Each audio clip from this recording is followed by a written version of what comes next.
छत्तीसगढ़ में भारतमाला परियोजना एक बार फिर से सवालों के घेरे में है। ईडी की छापेमारी ने मुआवजे में उस काले खेल को उजागर किया जिसमें विकास की सड़क पर भ्रष्टाचार की सीमेंट बिछाने का आरोप है। छत्तीसगढ़ में भारतमाला परियोजना को लेकर प्रवर्तन निदेशालय ने बड़ी कार्रवाई की। सोमवार को रायपुर और महासमुंद जिले में ईडी ने 9 ठिकानों पर एक साथ छापेमारी की।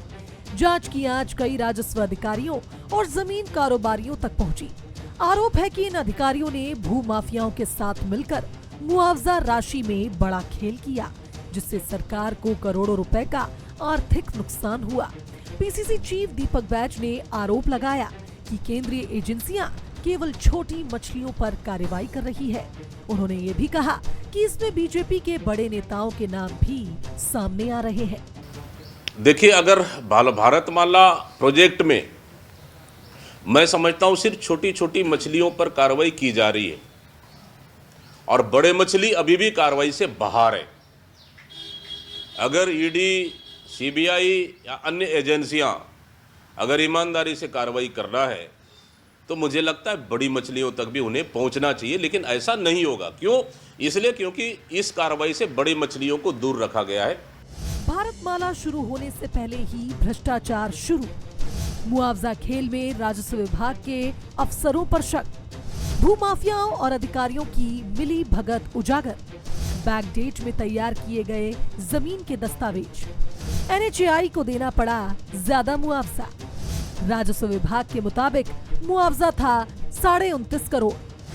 अभनपुर के नायक बांधा और उरला में बड़ा खेल। एक जमीन को छोटे छोटे टुकड़ों में काटा गया। 159 खसरों में बांटी गई जमीन। मुआवजे के लिए 80 नए नाम रिकॉर्ड में जोड़े गए। 559 मीटर जमीन की कीमत अचानक बढ़ गई। मुआवजा बढ़कर 78 करोड़ रुपए तक पहुंचा। सरकारी खजाने को करोड़ों का नुकसान। ईडी की कार्रवाई के बाद सियासत तेज है। कांग्रेस के आरोपों को सरकार ने सिरे से खारिज कर दिया। उप मुख्यमंत्री अरुण साव ने कहा कि केंद्रीय एजेंसियों पर सवाल उठाना कांग्रेस की आदत बन चुकी है। देखिए, कांग्रेस पार्टी हमेशा केंद्रीय एजेंसियों की कार्यवाही पर प्रश्न चिन्ह उठाने का काम करती रही है। वास्तव में ये है कि जो उनके पास तथ्य होते हैं, क्लू होता है, जो आधार मिलते हैं, उसके आधार पर ही कार्यवाही करती है केंद्रीय एजेंसियां।